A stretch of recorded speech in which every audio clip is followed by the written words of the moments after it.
just have a cup of coffee, then I'll go. Thought that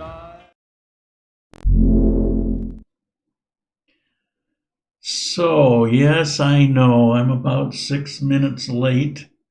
I started out 45 minutes to come in, make sure everything is just right. In the last minute, my mouse messed up, which controls everything. And I had no choice but to reboot. And then I didn't want to reboot right. It's like, oh, there's a good start. So anyway, hello. For all those who hung in there and you're here with me, welcome to the Grand Colombia channel. This is about my life and lack of adventures lately. Usually I'm, traveling, even if it's locally where I am or out distant, so that you get some idea of what it's like to have feet on the ground without all the hype and that, all the fluff and make-believe stuff. I try to be real about it.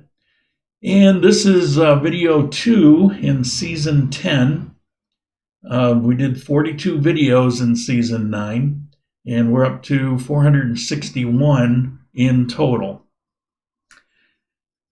The first video was a video, The Truth About Cuenca, Ecuador. And oh my goodness, I knew it was going to come. And I would say it was a little harsh, except it wasn't. It was really exactly truthful. And I had done a couple videos talking about those topics a little bit before, but those were a little soft. And I just really wanted to hit home the reality. And, I got a couple hate emails. I expected it. It's if you say anything, it comes to mind. Have you ever talked to anybody who's a Tesla owner or a Tesla fan? You could sit there for 10 minutes and rave about what a wonderful car it was, but the moment you say something like, it can be a little inconvenient trying to find a charging station, they go ballistic. It's like you can't say anything that isn't glowingly positive. And that's kind of the way it is with Ecuador, although with one exception, local people there supported that video. I got good feedback. One guy, it turns out he actually was completely unaware of his own country about the use of pesticides. And he says, well, I just don't believe that's the case. Thank you. But he said something. I read it and I actually did an LOL. I actually laughed out loud. He says, just because they have pesticides for sale in the hardware stores doesn't mean they're using it. You ever know a store owner that stocks things that don't sell? I mean, it just cracked me up. But I felt good about it. I've been wanting to do that video for a long time because I want people to know what they're getting into. It doesn't mean it's a deal breaker. I mean, I still love the place and I still want to go back and visit friends. It's just not for me to live there. But the funny thing is, all of those things that I named, there's hardly any of those are the reason that I don't want to live there. But neither here nor there. I did the video, got it out of the way. I got some blood boiling with some people, but I got actually a lot more positives than I expected. And the thumbs up versus thumbs down, it's actually run about 95%, which positive, which shocks me. Which brings me to the thumbs up, thumbs down thing. I also just recently did the most hated video I've ever had. And I thought that video was Cuenca, Ecuador for men only, where I talk about, these guys that are looking for basically street hooker girlfriends. And, I explain why you're wasting your time. It was actually a very positive, supportive video of Ecuador, from that standpoint. But people, first 30 seconds and decide they hate it because they assumed that I was promoting that Ecuador girls are easy, which is like the exact opposite of reality. So anyway, that's always been my most watched but most hated video. It's most watched by far. And I don't make much money on this channel, but in the 3 years since I did that video, I've made a whopping $92, and that's the most watched video I've got. I think there's probably somewhere around 100,000 views on that video. Yeah, I just don't get a lot. This is a niche audience. If you're thinking about moving to Ecuador or Colombia, there's just not a zillion of those people. And the half a zillion that there are don't even know about the channel. So what was this recent video that I did that got such a huge thumbs down? It was like 56% hate. It was the 30-second video talking about this new membership thing. Now, and to be fair, that was maybe one of the most awkward, weird videos for me to ever do. YouTube required me to do what I did if I wanted to open that gateway. And that gateway is a good thing because it allows me to do some things with you guys that would have been difficult before. It also solved the problem like the dating video. Where can I put that? So there's a category, there's a niche for that. So I wanted to do this, but they required that video, and it was so awkward. It's painful to watch, and I assume that's probably what the thumbs down were for, and I'd probably give it a 2 thumbs down. It was terrible to do, and yeah, well, I'm just glad I got it done and over with, and click that box so I could proceed on with the rest of the setup for that. And I will mention it that now down by the subscribe, you have a little button that says join, and there's 4 different categories, and you don't have to do it. I'm not telling you have to do it, but there's some things there that you may want to do it for, and there's a price tag on all of them, but the cheapest one's like $1.99. And once a month, there's going to be a live stream for members only, and all 4 categories will have that live stream. There's also going to be group video call where we'll all be on it, and probably on Zoom we'll all be on it. We can talk to each other. Excuse me. The dating video is in the 2nd tier. The insider, whatever I named it, that's in there. So there's going to be access to things like that, some behind the scenes videos. All the regular videos that I always do are still going to be there for everybody to see. You don't have to join anything or pay anything for that. But there's going to be some extra things that are going to fit into that. And so, if you click to join, you get a chance to look them over if you're interested. If not, that's fine. I'm never comfortable hawking things, but I've been wanting to get that feature going for a long time, and they told me that it would be years at the rate of my growth, and they they did agree to turn it on, so that was pretty good. So today, what are we going to do today? Like it's been, there's not a lot for me to do. I mean, I could talk about how I lost my hat. I didn't. I just didn't feel like wearing it today. I'm in my room and everything's all set up, and I just didn't want to leave and have to move some things because it's a very small room in here. I just forgot the hat. Let me look here. And I don't know what you think about the background here. This is the one I was going to go with, but then I decided I wanted to be outdoors, so I put this one. What do you think? Is everybody still there? I'm showing green. It says that I'm online, but chat went kind of dead. So today, what am I going to talk about? Well, I'm going to talk about local news, and I'm going to ask you to start, with any questions that you have.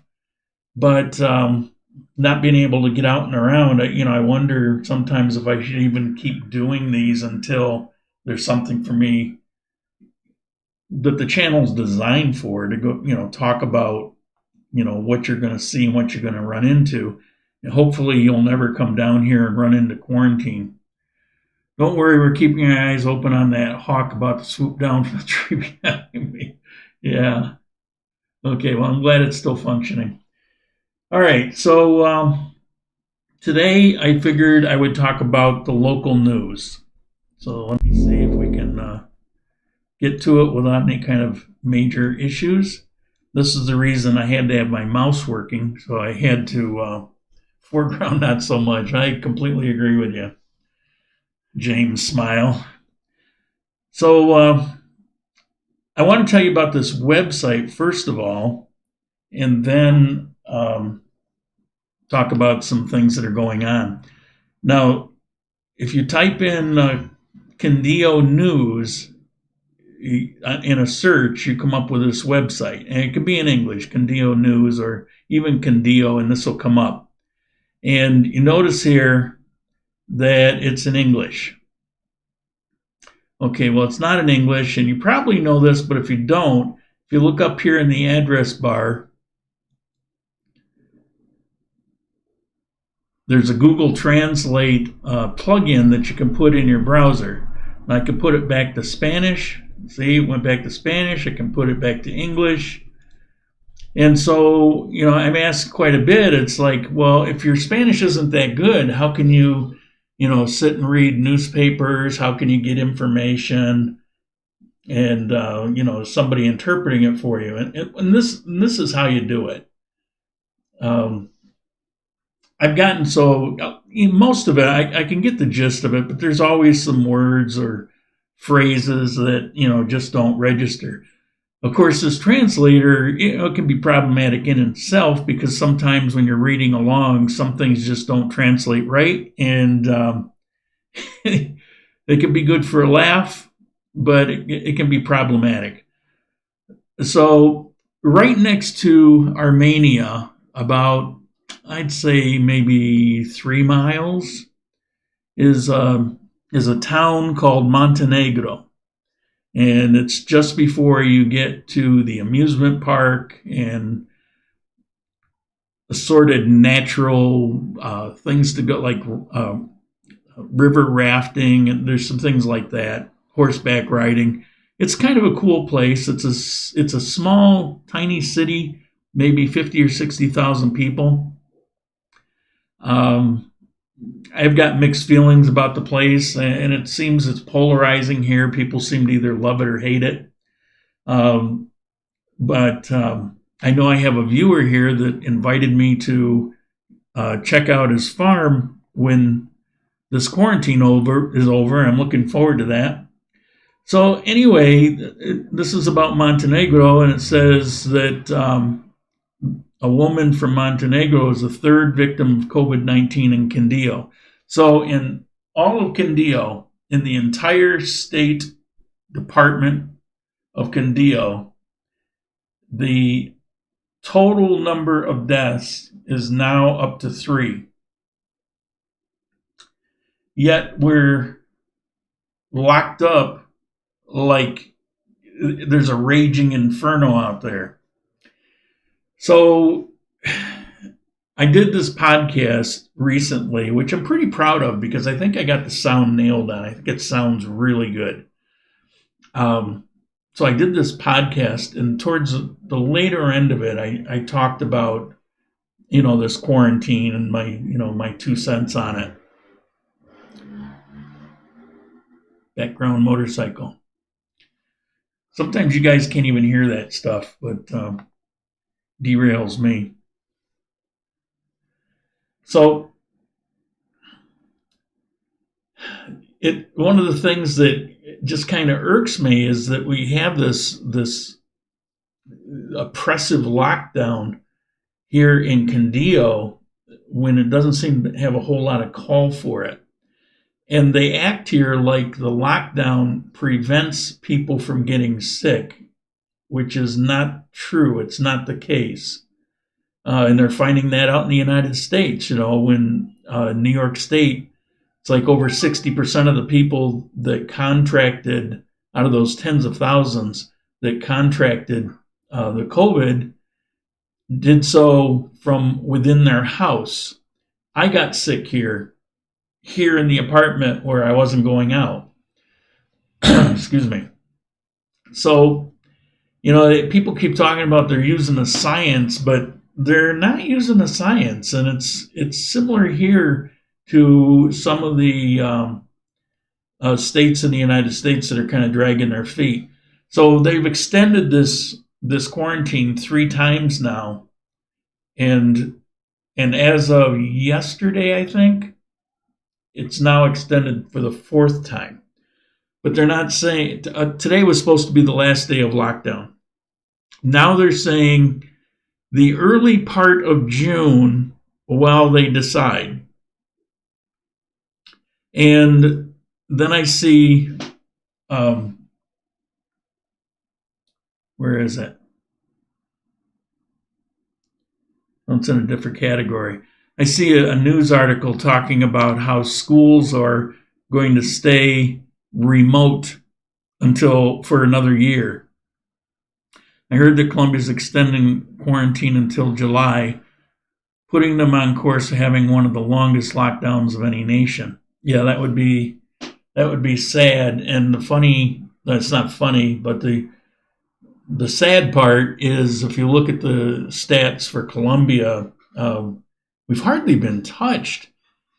And it's only a couple of the big cities. They say, well, you know, the COVID doesn't happen in altitude. Somebody was telling me that. Well, you know, the worst place here in Colombia is Bogota, which has an altitude higher than Quito, Ecuador.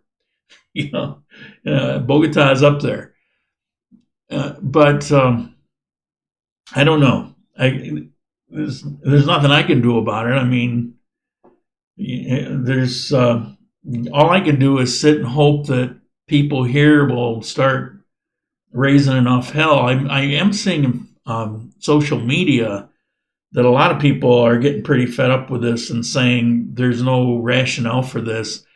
And they get a lot of U.S. news, and they're talking about places like Florida that was heavily criticized for not entirely closing or opening sooner than the news media thought they should, except it's turned out that there was no big outburst, and it's been weeks now. And, you know, I'm talking to a friend, he sends me video clips, and he's going into stores and restaurants. And this morning he's sitting in a Mexican restaurant having huevos rancheros and sending me videos of it. People out in the water, and he's playing frisbee on the beach and all this stuff that's going on. You know, and they see that here, and they're saying, well, it was worse in the U.S. by far than it is here in Colombia. What are we doing?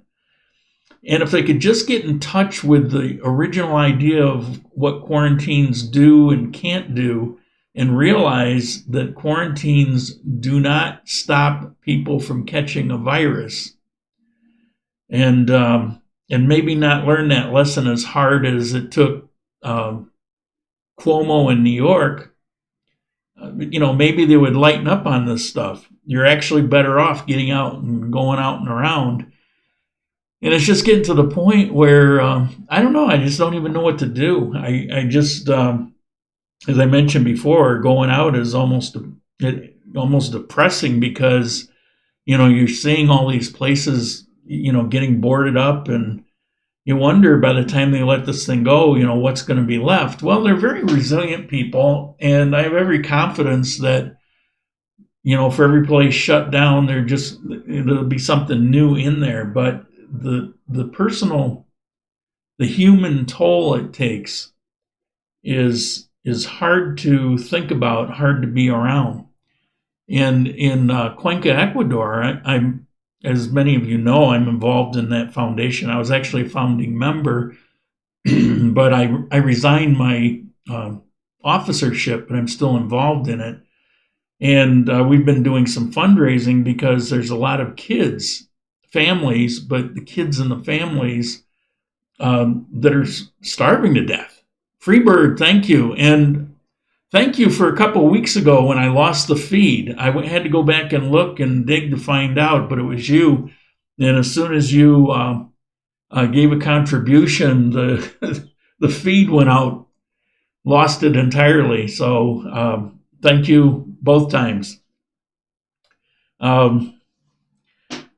So this foundation, San Martin Foundation, we began it 3 years ago, and it was to help get the street kids off the street and back into school. There's a whole thing around that. There's some adults, you might even say they're kind of gang leaders. It reminds me of that movie in England where, you know, the street paupers would go out and pickpocket and come back to the guy. I can't think of it. I'm drawing a blank as always.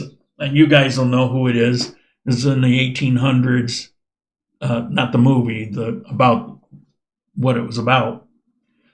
Well, that goes on in Cuenca, where you've got these adults that aren't looking out for the kids. They're trying to get them to go out and get money. Now, they're not pickpocketing, but they're selling things. Sell gum and candy or whatever. And people go, "Oh, look at the poor kid that's all grubby and scrawny like he's starving," and so they try to help the kid out, and the kid has to take that money and go give it to the adult. In return, he buys them lunch or something like that.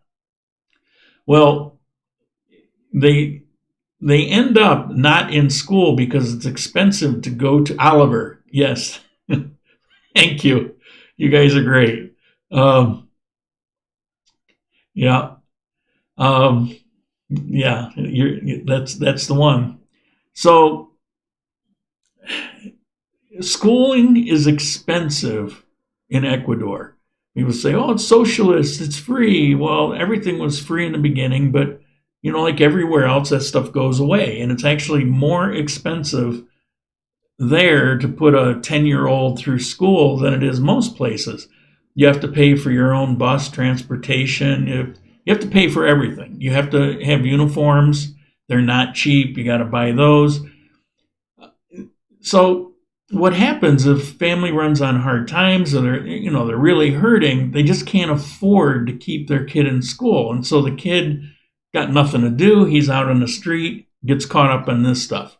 And so the foundation was originally intended to get these kids off the street and back into school by helping resolve some of the issues so that it wouldn't be a burden on the family. So they can't afford it, but through contributions and things like that, we found ways, because in a group it's cheaper than individual. And so we could take that money, spread it out, and we could find ways. When we get, you can get a bus driver to agree to do certain things, that cost less. So that's what the program was. But recently, about 2 months ago, we had a conference call on Zoom. There were 6 of us in total. The original officers and me and one new officer. So we're on there, and they're saying, going to visit these families, they're saying that school isn't going to matter if these people starve to death, and they're literally at the point of starvation, many of these poorer families. So I couldn't vote, although they wanted my opinion. I couldn't vote because I'm no longer an officer, but there was a vote to alter the charter to include food. And so it was unanimous. And so they've asked me to get involved, and I set up an air funding because the bank is Banco Pichincha in Ecuador, which also has branches here in Colombia. But like GoFundMe and some alternatives like that will not permit you to use their system if you don't have a bank in the USA. But there's one out of Japan called Air Funding. The downside is they take 8%, which is kind of tough when, every penny counts and, what it's going for. But it was the only thing we could find to do that. So, they had me set that up and some other things. And so far, in a couple days, since that's been going, they've raised $440, which is pretty good because an entire package for a family for about a week runs about $8. So, that actually is a lot of money for what it is they're trying to do. Now, granted, it's not, it's not like steak and eggs, but, it's rice and, some basic things that are inexpensive that's going to fill their bellies. And so, I've, along with everything else that I've been trying to do, I've been working on that. And I'm not seeing that here to that extent, although it's beginning to happen.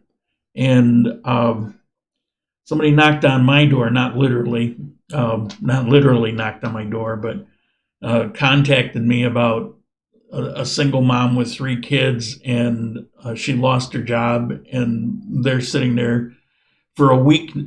At that point, it had been a week with no food. And, so all these things, you can't help but get drawn into these things. And, they can kind of set back other parts of your life a little bit. But, you can't just sit there and ignore this stuff. But fortunately, here in Armenia, it's nowhere near as bad.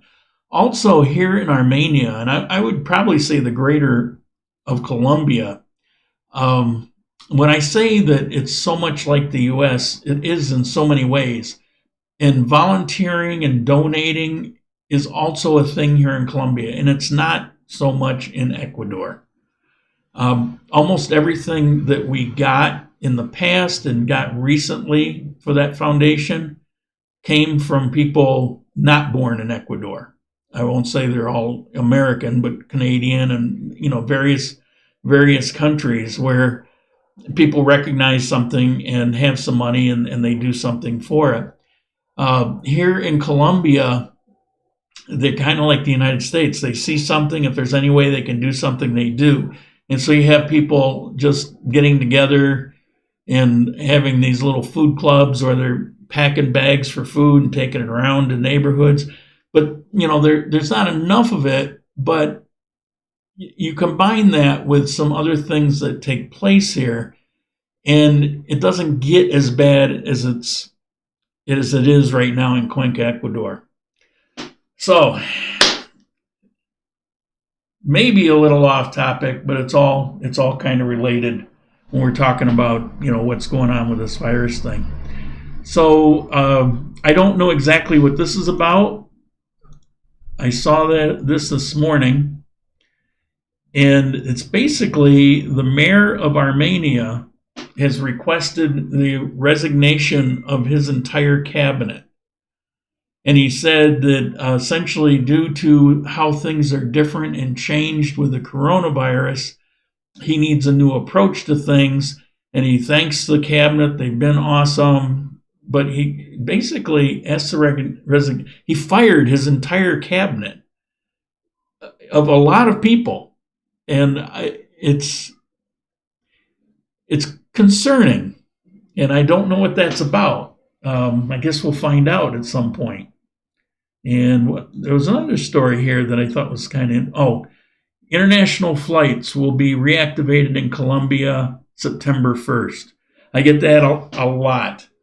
And unless something drastic changes, the flights will resume September 1st. Seems like forever away, but as month after month after month go by, I guess it's getting closer.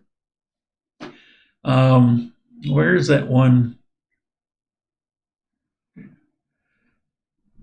The have to have your ID to go to the grocery store. It then expanded to banks and utilities, and then just about everything.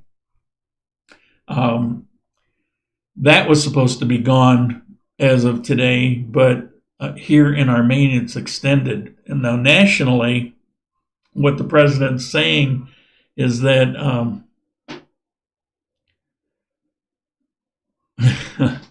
what the president. Don't make me laugh while I'm doing this. What the president said was that if you're in an area that is not hit hard, isn't really having a problem, or has no cases, that you do not have to apply these quarantine things. And I would think, looking at the map of Colombia and looking at what's going on, that would certainly apply to Quindío. But he just announced that he's going to keep the ID thing coming. So, but where is this story? Oh, here we go. Entire family gathered on Mother's Day, and now 16 people have coronavirus. Now, this was a couple of weeks ago, and this was in Montenegro. And what happened, don't know. It's speculation. If he's got a cabinet that 100% are involved in corruption, then he's got to be a piece of crap mayor. But anyway, back on this thing. So for Mother's Day, this family decided to get together, and typical, it's big family, and there were dozens and dozens of people. It probably said 155. Oh no, that's cases. Sorry, big group, and the neighbors ratted on them. They were there dancing and, playing music and playing whatever that game is that you throw the frog at the hole or whatever. It's a popular drinking game here.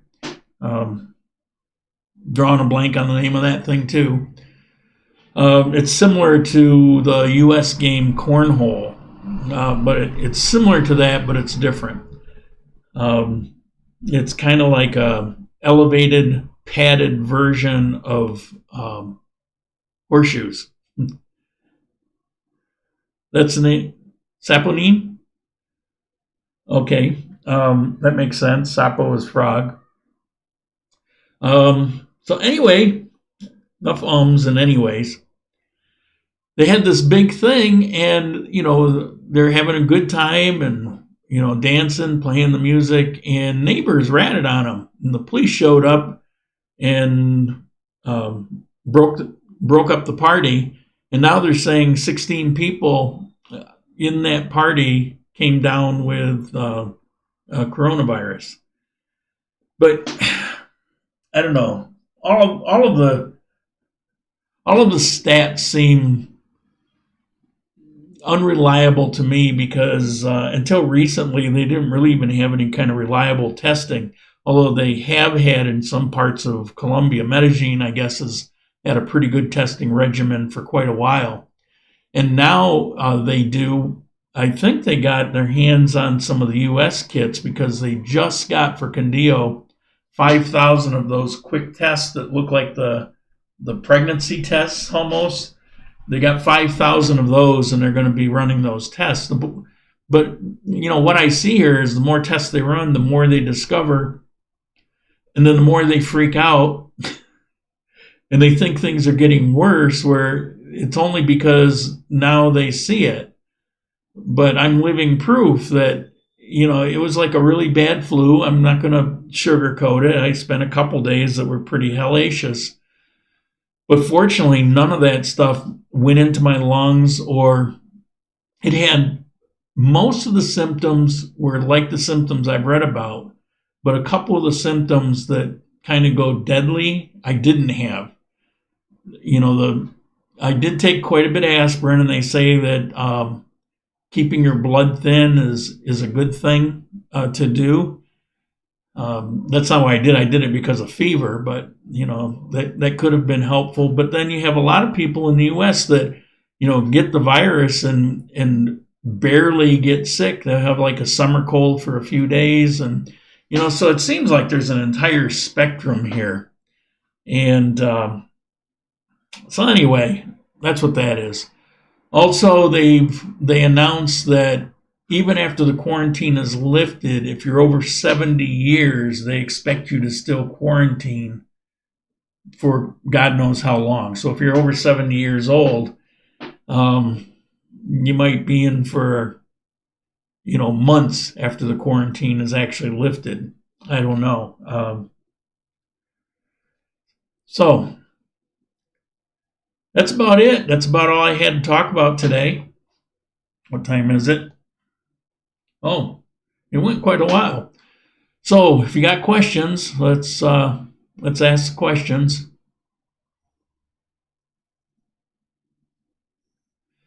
I would take Florida coronavirus data with a big grain of salt. He's hiding actual data from the public, so we don't really know what's going on. Well, the way I look at it is you can look out and around and see what's going on. I mean, Florida seems to be back on its, at least on one foot. So I don't know, if I'm living in Florida, I'm pretty happy. People get pretty wrapped up in those numbers.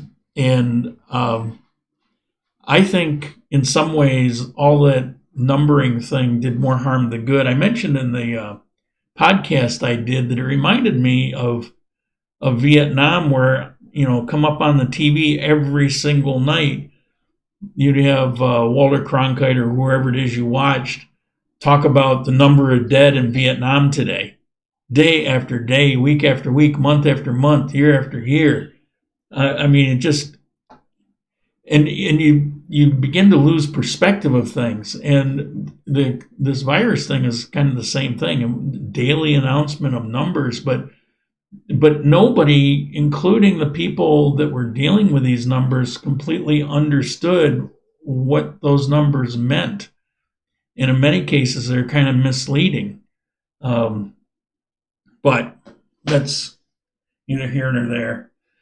I'm not saying it's good to hide it, but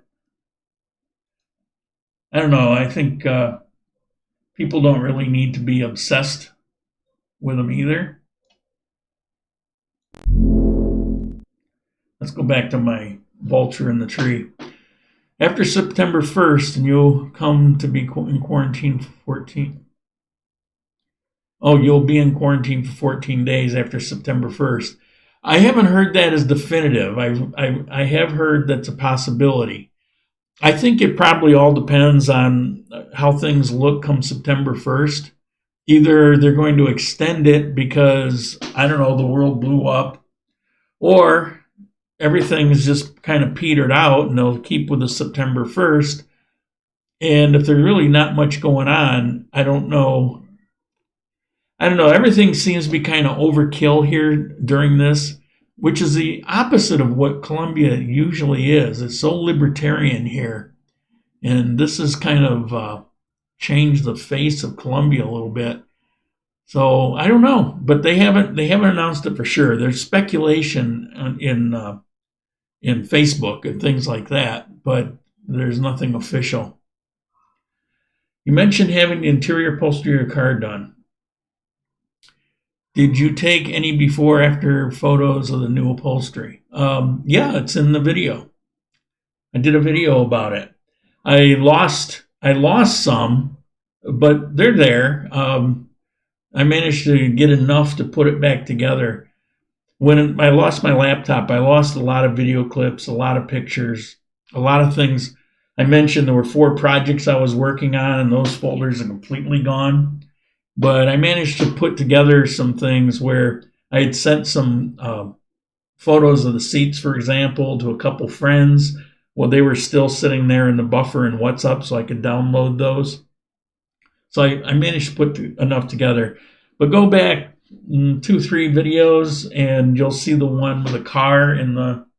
It's not very long. It's 6 or 7 minutes. And I have a little collage of the upholstery in there, probably half or 2/3 of the way through it. How are they going to control the U.S. Army coming to Colombia tomorrow? Huh? Do you think they have Venezuela on their mind? I have no idea what you're talking about. How are they going to control the U.S. Army coming to Colombia tomorrow? That's new to me. I don't know what that is. Colombian news review is really interesting. I would enjoy this as a regular feature. If they have any interesting news, but there's a newspaper in Bogota that's pretty good. Today I just want to talk about Condillo, and I wanted people to know, what they could find this. Maybe next week I'll bring out the one in Bogota and we'll take a look at that. Always backup. Yeah, but there were issues. I couldn't recover the backup. I don't know what to tell you. I know to back up, and I back up. Every week there's an automatic backup. Drug control? I don't know. I haven't heard anything about this. Where did you hear this? It doesn't even sound real to me. It just doesn't even sound legit. I don't know that I'd be seeing I would be seeing headlines of it. I just don't know that the U.S. Army will not be going to Colombia tomorrow. They are instead needed in Minneapolis, Los Angeles, New York City, Atlanta. Yeah, except they really can't go because of the Posse Comitatus. The National Guard you can get away with. Now you can put the military on the streets, but they can't really do anything. Yeah, and I don't even know. I'm not even sure. I think it would take martial law in order to do something like that. But I don't know. These governors, you see them just kind of laying back, and I've been through, riots. The way you stop a riot is you stop a riot. You send people out and start arresting them. But you can tell in the videos that these are basically purple-haired young white guys. It's basically Antifa. And, I think they've been waiting for something to do, and now they're just busting out all over. That's like the number one terrorist group. They should be doing something about taking them down. An update on the issue: the expat Preda had medical certificate for his retirement visa. I wonder if that's a new thing related to COVID-19. He may be on this channel, and we did talk a little bit about it, but to be perfectly honest, when we talked about it, that was back when I was still sick, and it just didn't sink in. And I don't think it was COVID-19 related, but I don't know. I don't want to speak to it. I'm sorry. I meant to talk to him and write the information down, get some more detail, and I failed you. I'll get on it. Do you have any idea approximately how many coronavirus cases in total there are in Condillo? Yeah, it's something else that I read recently.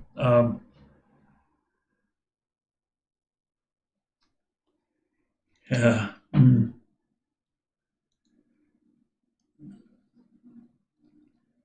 These are things that I should know. I stopped watching the numbers, and it looks like they actually stopped printing them. For a while, every day it was coming up on the newspaper.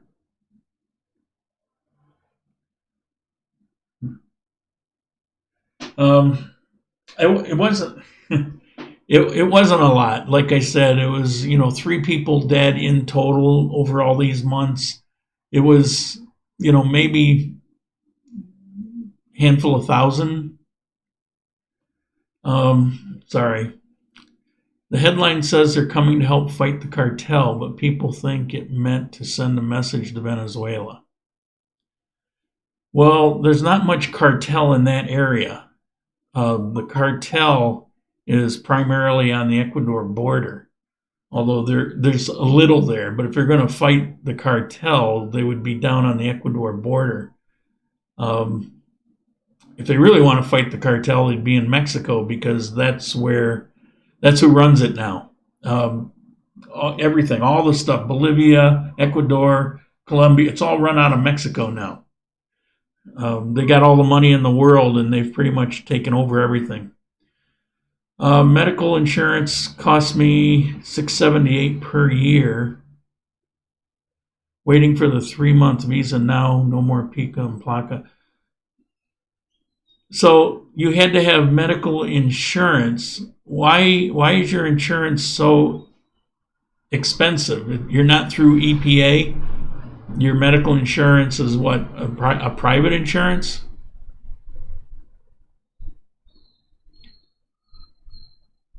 Lucky Pereira, no more pica and placa. That's where you have to have your ID to go places.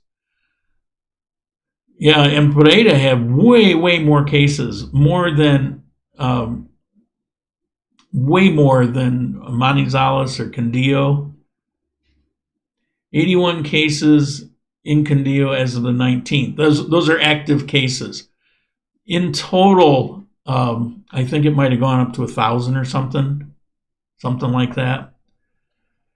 But 81 cases, I think that's hospitalized cases or active, maybe not hospitalized, but active cases. People are actually sick right now. But whatever it is, the numbers, it's almost laughably low for the overkill of what's going on here.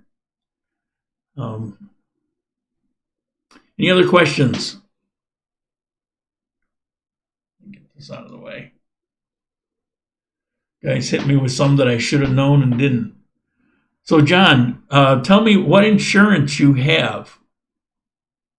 Because that can't be EPA, so that's got to be private insurance or something from out of the country.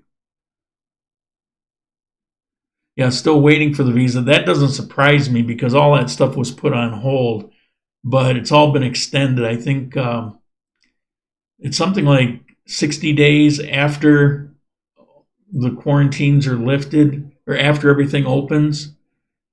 So once the immigration offices open, then you'll have 60 days from there to have everything, sorted out. Now, I will say that the way it was is if you get your residency here,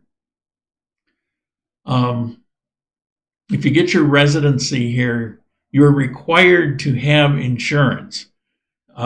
And what most people do is opt for the EPA insurance. So just like in Ecuador, I have a waiver here because I have active insurance through the military that's valid here. So I don't have to do that.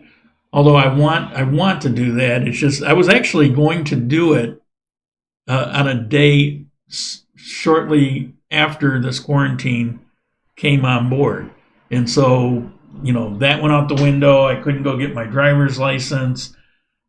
EPS for $678 a year. Why are you paying so much? I priced mine and it came to about $37 a month, which is a far cry from $678 for the year. So I don't get that. Oh wait, you're not John. You're somebody else. Don't confuse me like that. Okay, so hello.